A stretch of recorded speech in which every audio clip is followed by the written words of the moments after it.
Welcome to our YouTube channel Nisha education. आज के इस वीडियो में हम क्लास 9th का चैप्टर 6 जिसका नाम है रेखाएं व कोण की एक्सरसाइज 6.2 सॉल्व करेंगे। देखते हैं क्वेश्चन नंबर फर्स्ट।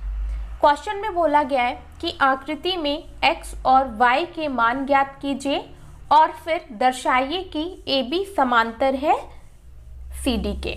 ठीक है, तो जब भी आप इस प्रकार के क्वेश्चन सॉल्व करो तो आप क्या करो कि सबसे पहले क्वेश्चन को समझ लो कि इसमें दिया क्या है और हमसे पूछा क्या गया है। ठीक है, तो जैसा कि हम क्वेश्चन को समझ पा रहे हैं, हमें यहाँ पर कोण x और कोण y के मान ज्ञात करने हैं और इन दोनों रेखाओं को मतलब AB रेखा और CD रेखा को हमें समांतर सिद्ध करना है। ठीक है, मैं आप लोगों को इस क्वेश्चन को सॉल्व कराने के पहले एक बात बता दूं कि जब भी हमें क्वेश्चन में दो रेखाओं को समांतर दिया होता है या बोला गया होता है कि भाई ये जैसे ये दोनों रेखाएं और ये दोनों रेखाएं समांतर हैं, तब हम इस सिचुएशन में एकांतर कोण और संगत कोणों को बराबर कर सकते हैं। लेकिन यदि क्वेश्चन में दो रेखाओं को समांतर नहीं बोला गया है तब हम संगत कोण और एकांतर कोणों को बराबर कहीं पर भी इनकी हेल्प नहीं ले सकते हैं। ठीक है, तो चलिए हम इस क्वेश्चन को सॉल्व करेंगे।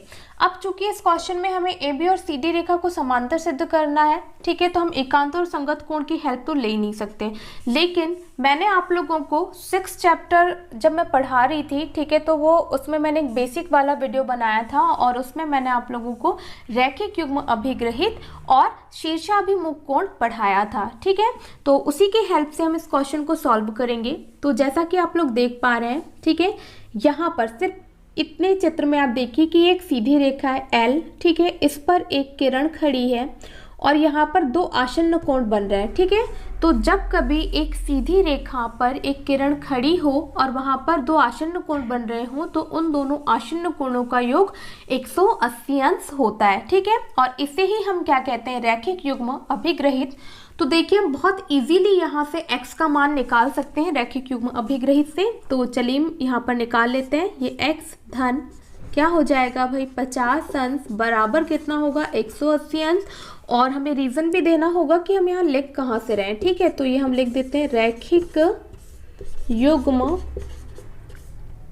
से या रैखिक युग्म अभिग्रहित से। ठीक है, तो यहाँ से हम x का मान निकाल लेंगे तो x बराबर हो जाएगा, ये 180 अंश इधर ही रहेगा और ये ऋण 50 अंश हो जाएगा। ठीक, 50 का हमने क्या कर दिया पक्षांतर। ठीक है, तो यहाँ से x का मान आ जाएगा कितना 130 अंश। तो देखिए कितना इजीली हम लोगों ने यहाँ से x का मान निकाल लिया है। ठीक है, अब हमें क्या करना है भाई, क्वेश्चन के अकॉर्डिंग y का भी मान निकालना है। ठीक है, तो आप लोग देख पा रहे होंगे कि यहाँ पर दो रेखाएं एक दूसरे को एक बिंदु पर प्रतिच्छेद कर रही हैं। ठीक है, तो यहाँ पर बनने वाले जो शीर्षाभिमुख कोण हैं वो क्या होंगे आपस में बराबर। ठीक है, तो y और ये 130 अंश क्या है शीर्षाभिमुख कोण और शीर्षाभिमुख कोण जो होते हैं आपस में बराबर होते हैं। ठीक है, तो ये y भी हम बहुत इजीली निकाल पाएंगे। ठीक है, तो y बराबर क्या हो जाएगा 130 डिग्री या 130 अंश और रीजन हम दे देंगे शीर्षाभिमुख कोण। ठीक है, तो देखिए हम लोगों ने बहुत ही इजीली क्या किया भाई x और y के मान निकाल लिया। लेकिन हमें क्वेश्चन में x और y के ही मान नहीं पूछा गया था, हमसे बोला गया है कि भाई ये जो AB लाइन और CD लाइन है ना, इसको हमें समांतर भी सिद्ध करना है। ठीक है, अब हमें AB और CD को समांतर सिद्ध करना है।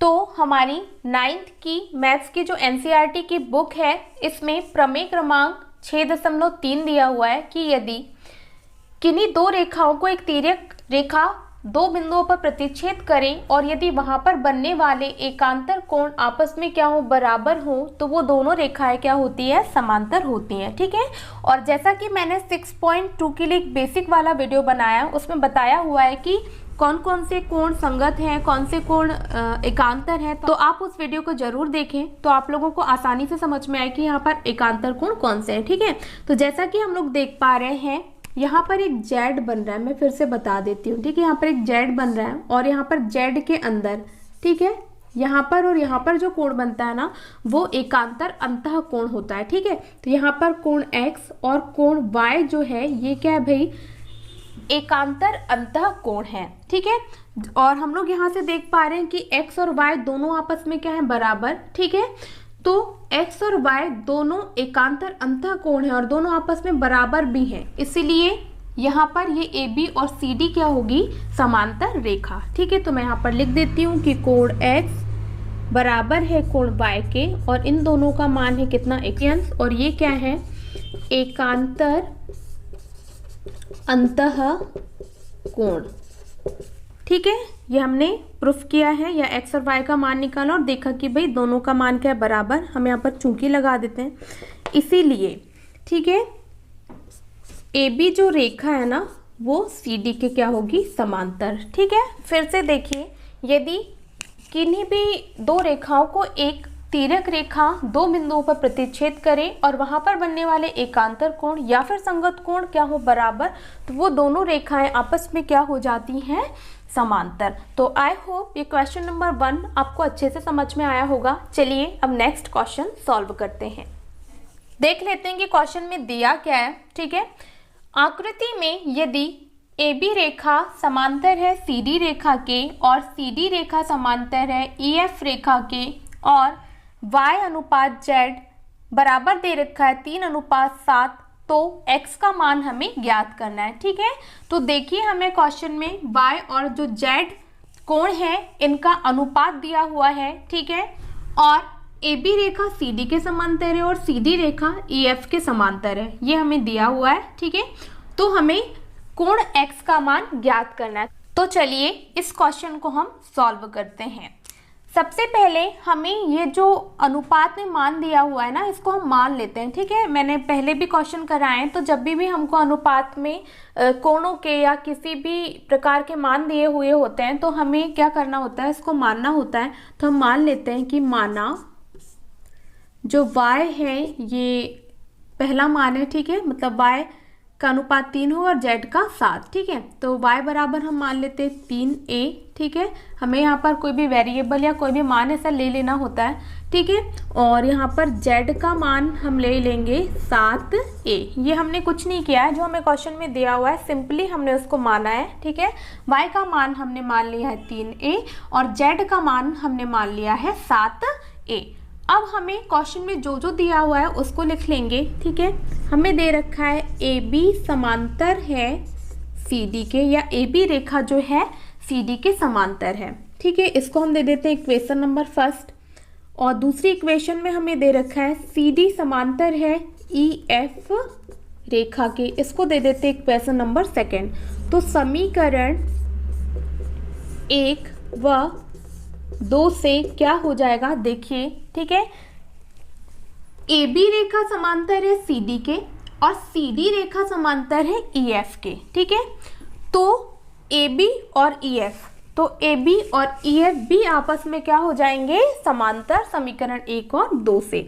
ठीक है, तो मैं यहाँ पर लिख देती हूँ AB समांतर हो जाएगी EF रेखा के, है ना। ये हमने क्यों किया, इस क्वेश्चन को सॉल्व करने के लिए देखिए कितना इजी है। मैं फिर से बता दूं, हमें जो दिया हुआ था क्वेश्चन में उसको मान लिया। ठीक है, फिर जो हमें दिया है, ठीक है, तो यहाँ पर लिख भी देते हैं चाहे तो, है ना, दिया है और यहाँ पर भी ये दिया है ना। जो दिया है उसको हमने इक्वेशन फर्स्ट और सेकंड मान लिया और दोनों इक्वेशन से हमने देखा कि जब ये लाइन या ये रेखा इसके समांतर है और ये रेखा इसके समांतर है तो ये दोनों रेखाएं भी आपस में क्या होंगी, समांतर होंगी। ठीक है, अब देखिए हमने इन दोनों रेखाओं को समांतर सिद्ध कर दिया, तो यहाँ पर बनने वाले जो एकांतर अंतःकोण है वो भी आपस में बराबर होंगे। तो आप लोग देख पा रहे होंगे कि यहाँ पर इस प्रकार से ये Z बन रहा है। ठीक है, फिर से मैं आप लोगों को बता देती हूँ, और यहाँ पर ये जो इस प्रकार से यहाँ पर Z के अंदर जो कोण बनते हैं ना, ये एकांतर अंतःकोण होते हैं, और जब वो दोनों रेखाएं समांतर होती हैं तो ये एकांतर अंतःकोण भी आपस में क्या होते हैं, बराबर होते हैं। तो यहाँ से कोण X और कोण Z क्या है भाई, एकांतर अंतःकोण है, और ये दोनों रेखाएं समांतर है, तो X और Z जो कोण है वो बराबर हो जाएंगे। ठीक है, तो हम यहाँ पर लिख देते हैं कोण X बराबर हो जाएगा कोण Z के, और ये क्या है, एकांतर अंतःकोण। ठीक है, क्योंकि AB समांतर है किसके, EF रेखा के। ठीक है, ये लिखना जरूरी होता है, मतलब हम कारण दे रहे हैं कि हमने क्यों लिखा। ठीक है, अब x और z में देखिए। ठीक है, यहाँ से हम देख पा रहे हैं कि z का मान हमें पता है, तो हम क्या करेंगे, अब ये दोनों कोण आपस में बराबर हैं। ठीक है, तो z का मान 7a है, तो x का मान भी कितना हो जाएगा, 7a ही हो जाएगा। तो मैं यहाँ पर लिख देती हूँ x बराबर z बराबर, ये क्या हो जाएगा भाई, 7a। आई होप आपको ये क्वेश्चन यहाँ से यहाँ तक अच्छे से समझ में आया होगा। ठीक है, अब देखिए इस क्वेश्चन में हमें x का मान ज्ञात करना है। ठीक है, आप लोग ये भी ध्यान रखें भाई कि हमें ज्ञात क्या करना है। ठीक, अब देखिए ये दोनों रेखाएं भी हमें क्वेश्चन में दिया हुआ है कि ये दोनों रेखाएं क्या है, समांतर रेखाएं। ठीक है, और समांतर रेखाओं के एक ही और बनने वाले अंतः कोणों का योग कितना होता है, 180 अंश होता है। मैंने प्रीवियस वीडियो में आपको बताया हुआ है। ठीक है, तो चूंकि AB जो रेखा है वो CD के समांतर है, तो यहाँ पर बनने वाले एक ही और के कोण जो होंगे उनका योग 180 अंश होगा। ठीक है, तो यहाँ से हो जाएगा कोण X धन कोण Y बराबर कितना, 180 अंश। ठीक है, हम यहाँ पर रीजन दे देते हैं कि समांतर रेखाओं के एक ही और बने अंतः कोण। ठीक, तो देखिए अब हमें x और y का मान तो पता है। y का मान कितना है, 3a, और x का मान अभी अभी हमने निकाला है कितना, 7a, तो हम यहाँ रख देंगे 7a, और y का मान हमें पता है कितना है, 3a। ठीक है, यहाँ से कितना हो जाएगा, ये 180 अंश, और ये दोनों को जोड़ देंगे तो यहाँ से हो जाएगा 7a में हमने 3a जोड़ा तो 10a, और यहाँ पर ये हो गया 180 डिग्री। ठीक है, तो यहाँ से a का मान बहुत इजीली आ जाएगा, 180 डिग्री डिवाइडेड बाय 10 का यहाँ से पक्षांतर हुआ, 0 से 0 कैंसिल हुआ, तो a का मान कितना आया, 18 अंश। ठीक है, तो जब हमें a का मान 18 अंश प्राप्त हो गया है तो हम बहुत ही आसानी से यहाँ क्या निकाल सकते हैं, x का मान। ठीक है, क्योंकि हमें यहाँ पर x की वैल्यू पता है 7a, तो अतः मैं यहाँ पर आगे कर दे रही हूँ। ठीक, अतः x बराबर कितना है, 7a। ठीक, तो यहाँ से हो जाएगा x बराबर 7 गुणा a का मान कितना आया, 18 अंश। 7 और 18 को गुणा करेंगे तो ये आ जाएगा 126 अंश। ठीक है, और हमें क्वेश्चन में यही बोला गया था कि x का मान ज्ञात कीजिए। ठीक, तो ये क्या आ गया, आंसर। तो बहुत ही आसान क्वेश्चन था। ठीक है, मैं फिर से बता दूं, हमें जो दिया हुआ था हमने उसको मान लिया, फिर हमें जो दिया हुआ था उसको हमने इक्वेशन नंबर फर्स्ट और सेकंड का नाम दे दिया। अब चित्र से समझिए कि ये रेखा इसके समांतर है, ये रेखा इसके समांतर है, तो B और EF भी आपस में क्या होंगी, समांतर रेखाएं। ठीक है, इससे हुआ ये कि यहाँ पर बनने वाले एकांतर अंतः कोण क्या हो गए, आपस में बराबर। ठीक है, और इसकी मदद से हमने x का मान निकाल लिया कितना, 7a। ठीक है, अब देखिए इन दोनों समांतर रेखाओं में एक ही और बनने वाले कोणों का या एक ही और बनने वाले अंतः कोणों का योग कितना होगा, 180 डिग्री। तो मैंने यहाँ पर लिख दिया। ठीक है, इन दोनों का सोल्यूशन किया तो a का मान हमें प्राप्त हो गया 18 अंश, और इस a के मान की हेल्प से हमने x का मान बहुत ही आसानी से निकाल लिया। I hope question number first और क्वेश्चन नंबर सेकंड आप लोगों को बहुत अच्छे से समझ में आया होगा। यदि वीडियो पसंद आई हो तो इसे लाइक और शेयर करना बिल्कुल भी ना भूलें, और यदि चैनल पर नए हैं तो मेरे चैनल को सब्सक्राइब अवश्य करें। Thank you.